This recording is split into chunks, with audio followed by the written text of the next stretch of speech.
Welcome to Sports World Today. I'm Kevin Laramee. The Carolina Panthers of the National Football League are expected to release quarterback Cam Newton after 9 seasons with the club from Carolina. Cam Newton will now be a free agent and will be free to explore his options, according to multiple sources that told Sports World Today. Cam Newton of the Carolina Panthers will not be a match no more since the firing of Juan Rivera. Of course, the time of Cam Newton with the Carolina Panthers was, of course, on a very, very short basis. We expected a move to happen. Cam Newton had surgery on his foot, and to be traded, they would have to have confirmation of his health status before a trade could happen between parties. And that is not possible according to the laws that exist right now, because to be before a trade, he is, of course, a member of another organization, and medical parties are not allowed to look at him. So Cam Newton will now be a free agent, and it is expected for him to join former head coach Juan Rivera with the Washington football team, the Redskins. But they're busy, the Carolina Panthers. They are expected also to sign quarterback Teddy Bridgewater. And also, as of right now, they're expected to sign receiver Ronnie Anderson, 2-year contract, $20 million, $12 million for the first year, according to ESPN's Adam Schefter. Busy time for the Carolina Panthers in the National Football League. Let's continue in the NFL. Tom Brady today made his first public apparition for the Tampa Bay Buccaneers. It was, of course, over the phone due to self-isolation and social distancing measures due to the COVID-19 coronavirus outbreak globally. And we able to listen to Tom Brady talk for about 45 minutes to an hour to journalists from around the country. From around countries, actually. A couple countries that were represented in that teleconference. Tom Brady, very happy and eager to get to work for the Tampa Bay Buccaneers. Will start his work right about now. Of course, through different measures, through, of course, social distancing measures, we'll see Tom Brady get to know his teammates, his offensive system, and more with the Tampa Bay Buccaneers under his new system. One thing that is for sure, he says he's willing to work really hard and adapt. They know what they're doing more than I am in that system, and he is willing to adapt. One thing that is notable for Tom Brady is lack of turnover over the years, and that could be the key for the success of the Tampa Bay Buccaneers if there's a season next year in the NFL, which is also right now quite up for a debate question. There's no certainty in anything in the world of sports when it comes to anything as of right now. Another surprising news in the National Football League while we're here. Offensive lineman Travis Frederick of the Dallas Cowboys, 29 years old, but retired. Yes, retired early. Another player, of course, he had a couple of injury problems over the years, but another young player retiring at 30 or close to 30 years old. It's a new trend. Maybe it's an outlier. Maybe the Gronks and the Fredericks are an outlier. But another player deciding to retire early from the NFL. Now, let's continue to talk about a big league in North America. This time, the National Hockey League, the NHL, will cut 25% of the paycheck of their office staff starting on April 1st due to the COVID-19 coronavirus situation. By the way, the National Hockey League do not have clear-cut plans about a return or when it will happen, but they are aware that they anticipate a scenario that will probably endanger the possibility of presenting the entirety of the 2020 and 2021 regular season. That means in layman term, that means in regular talk, that there's probably going to be repercussion not only on this season, if it's ever finished, but on the beginning of next year's also in the NHL. And that is a key component here. In the same vein, the Montreal Canadiens did do some temporary layoffs of their front office also, and I expect multiple National Hockey League teams to continue to do the same for the upcoming future. It might be a move that actually gives their their employees a better situation right now, depending if it's in Canada or if it's the United States, what you're allowed with employment insurance and so on.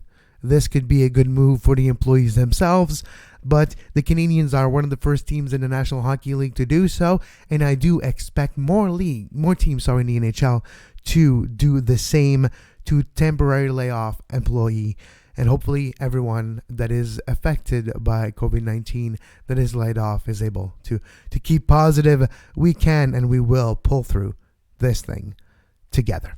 Now, let's continue our look at the sports world. Today, let's talk about Major League Soccer. Major League Soccer, of course, games are postponed until May 10th.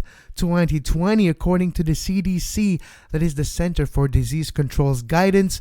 An 8-week, less than 10, let's even 5, less than 50, but don't get together, stay home.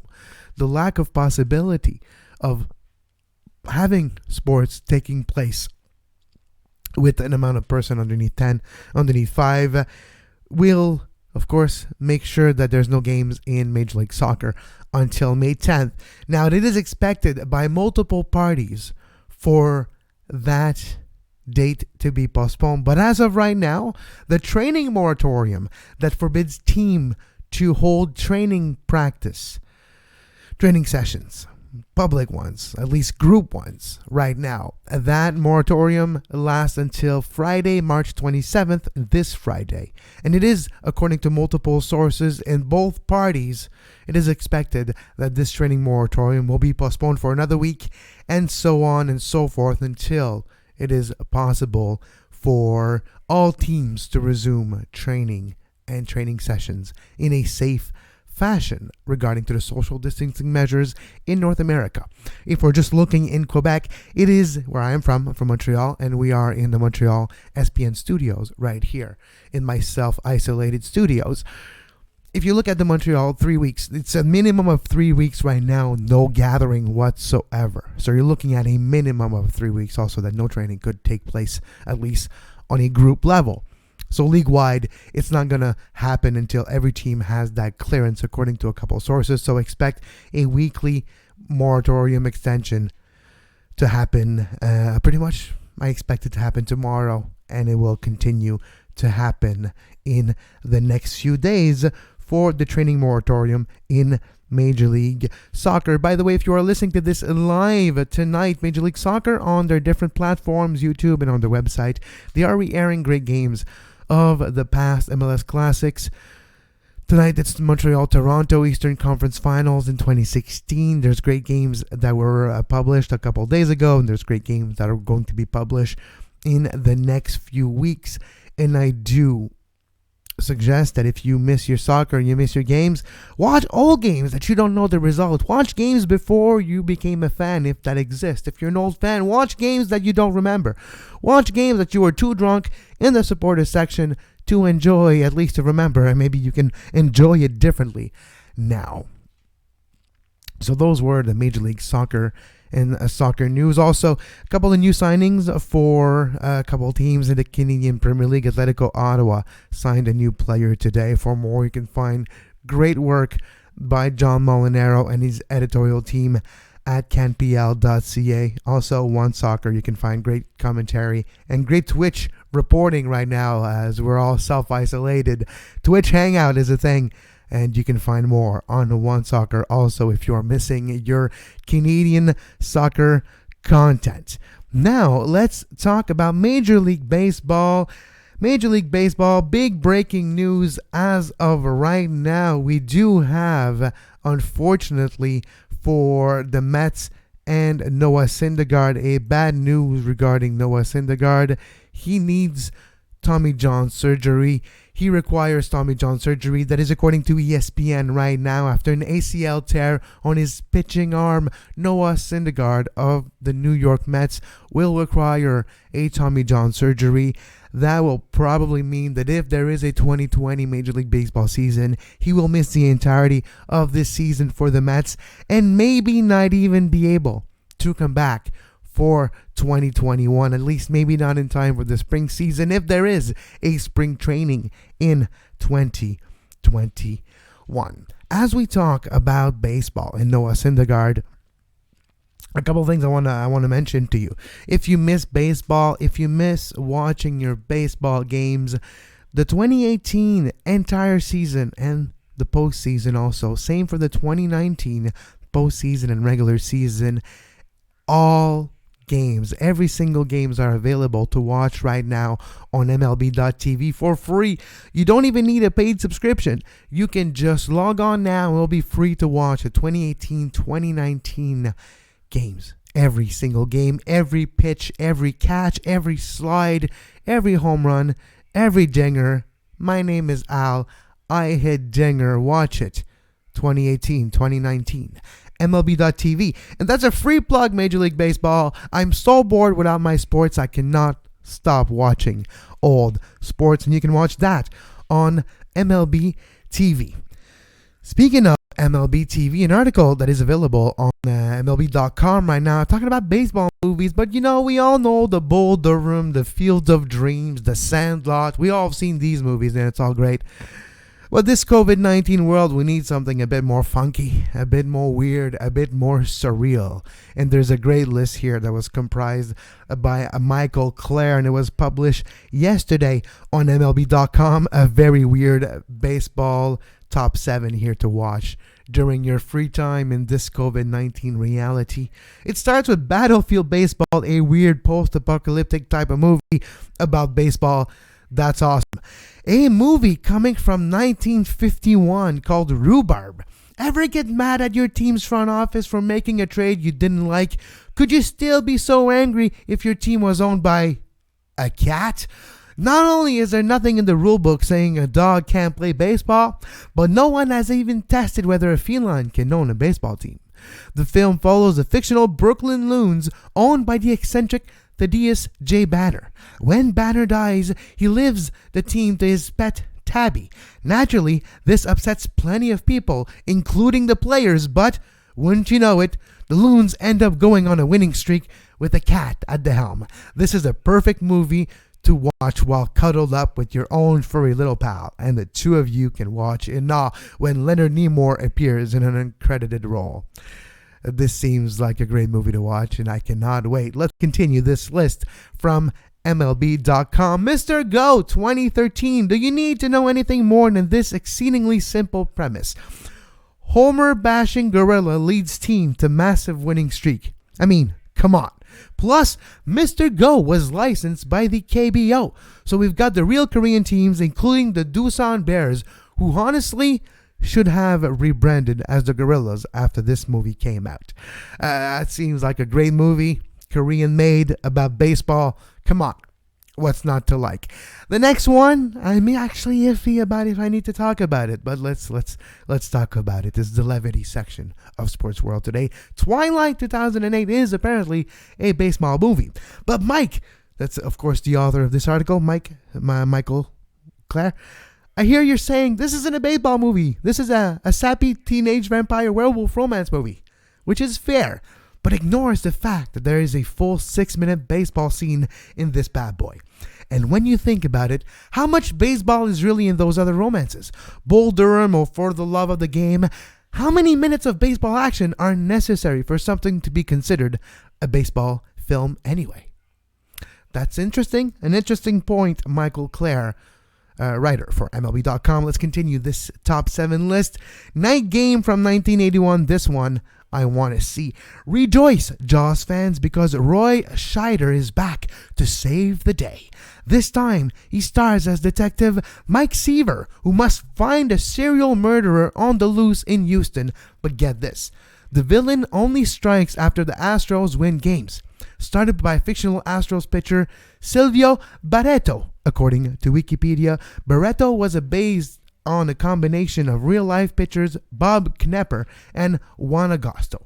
So, with the town on high alert while their baseball team plays, a real-life Glenn Davis home run becomes a plot point.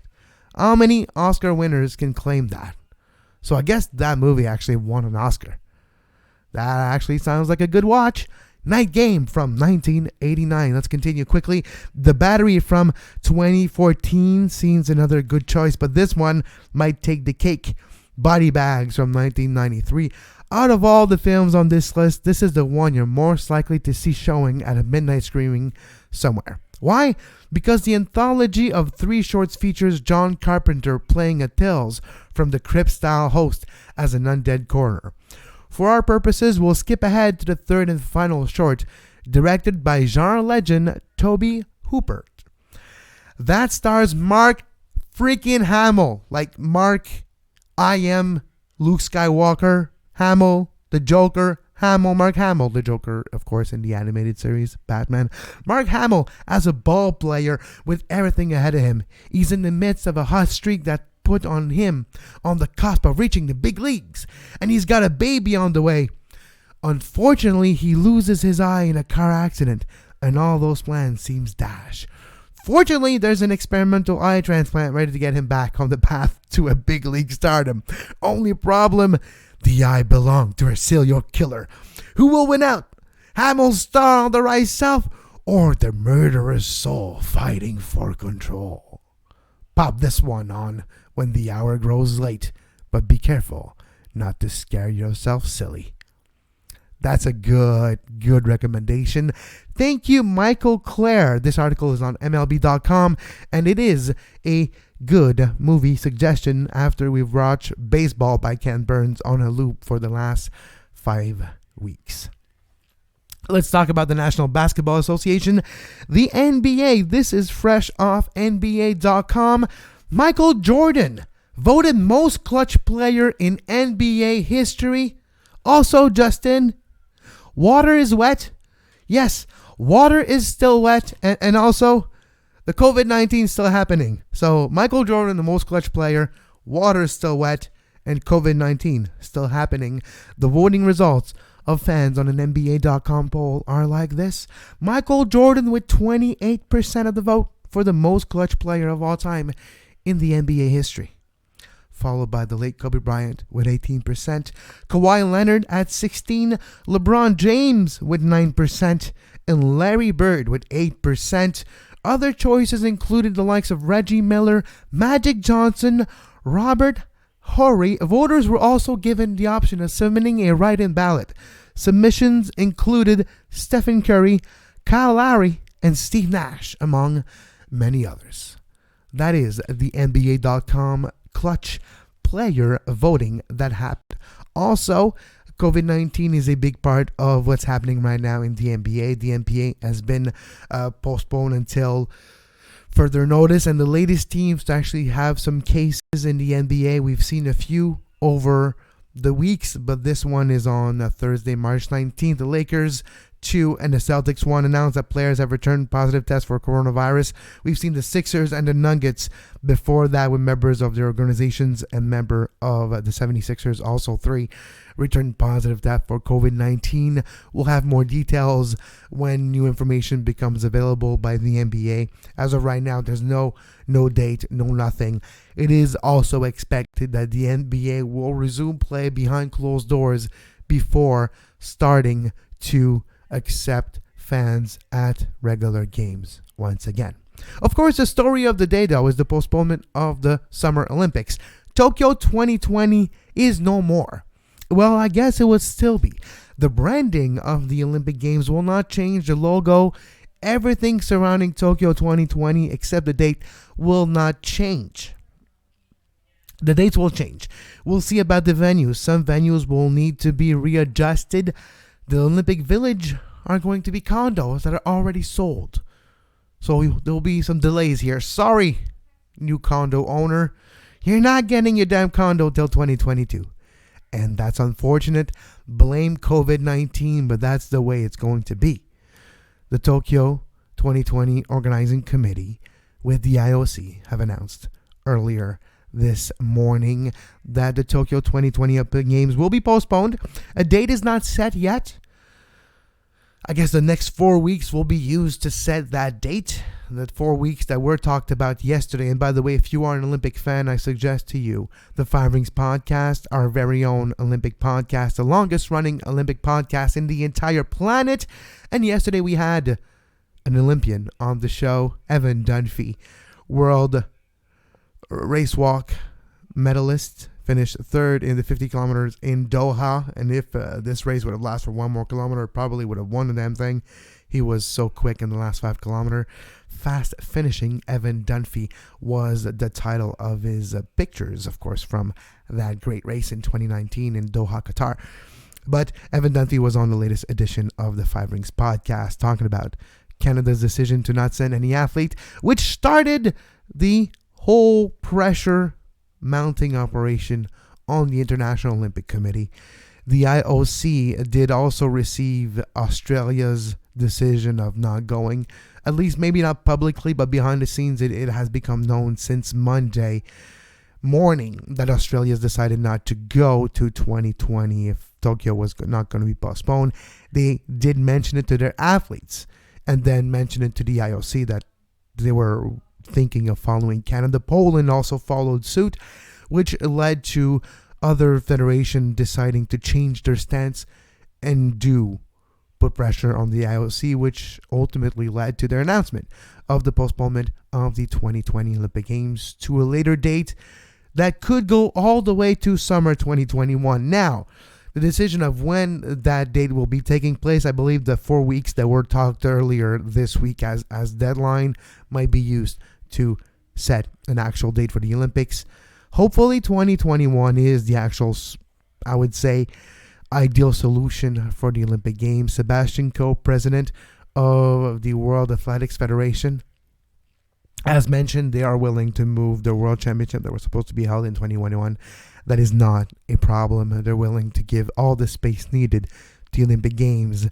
It is a situation that is beneficial for all, and the International Athletics Association Federation will not be a problem in moving their own events to make sure that they can, of course, take place. Because Tokyo 2020 will take place maybe in 2021, but it will still be called Tokyo 2020. Now let's continue our sports world today, and we're going to talk about mixed martial art UFC 249, April 18th. It is not postponed. It's going to happen. And according to a UFC president, Dana White, he says that Khabib versus Ferguson will be a closed-door event, but it will take place. And he knows where it's going to take place, but he won't reveal it to us. He won't tell the media yet. He's not ready to reveal it, but it will take place. The thing is, there is some travel restrictions, not only internationally around the world when it's regarding to the United States. Where is Tony Ferguson training right now? Also Dana White and most of the UFC employees, ring staff, but not only staff, also equipment is in the United States, in the Las Vegas area. You'll need to be able to travel to organize even a closed door event with a ring. Cargo is able to travel, so maybe that's possible. You just send it to somewhere in the middle of Siberia, which is a possibility. But right now, Dana White, president of the UFC, is not willing, he's not ready to reveal where UFC 249 will take place. It will be a closed event, and when that is talked about, it is of course a dangerous situation, because not only is there one fight, there's a whole card that hasn't been canceled as of yet. So it's not only Khabib Nurmagomedov versus Tony Ferguson as the main event for a lightweight fight. There's also a women's strawweight co-main event between Jessica Andrade and Rose Namajunas, Islam Makhachev versus Alejandro Hernandez in a lightweight, Jeremy Stevens and Calvin Kattar in a featherweight. That's the pay-per-view main card portion, and that is still going to take place according to Dana White as of right now. We're March 24th. It's supposed to happen on April 18th. There's a lot of time for things to change. This situation is very in flux, and it might be already changing as we speak. We'll see what UFC and their friend President Trump can pull off here with Dana White, and if Dana White is adamant, and we'll see if this puts the health of their employees or their fighters in jeopardy. Just knowing that you have to train in a situation right now we're not supposed to. About 100 million American out of 300 are locked down. They're confined, at least in self-isolation, and some in lockdowns. How can you effectively train? How can you safely train and go put yourself into harm's way in a fight without being a danger for your health? right now? Those are all questions that hopefully we'll get answers to, and hopefully senses prevail and UFC 249 is postponed. Of course, Khabib Nurmagomedov and Tony Ferguson has been scheduled for the third time this time around, and of course, both previous time it has been postponed and canceled. It is the Jinx fight, and it's happening a third time right now between Tony Ferguson and Khabib Nurmagomedov. We'll see if the UFC 249 card actually takes place, and if it doesn't, hopefully every fighter gets the pay that they deserve for all the training and the hard work and anxiety and stress that is coming with waiting your fate that is going to happen in the next few weeks. Now let's move to boxing. Let's talk about boxing. Buddy McGirt tell the ESPN's Dan Rafael and Steve, let me just get the name correctly here before I say the wrong name here. So on ESPN.com, Buddy McGirt, Deontay Wilder. Of course, Buddy McGirt talks about Deontay Wilder and how with just if he does a few things, a few changes here and there, he could beat Tyson Fury. Deontay Wilder could be the one to beat Tyson Fury. And this is a story by Steve Kim on ESPN.com. Of course, you can read this story. It's a great story. There's a couple of keys maybe here that Buddy McGirt, a famous trainer in boxing in the United States, known also in Canada because he was he was the last trainer actually of Arturo Gatti before Arturo Gatti laid demise. May he rest in peace. One of my favorite athletes of all time. But according to Buddy McGirt, if you improve defense through the little things, able to move a bit better, you might be able to hit and protect yourself against a Tyson Wilder, against a Tyson Fury.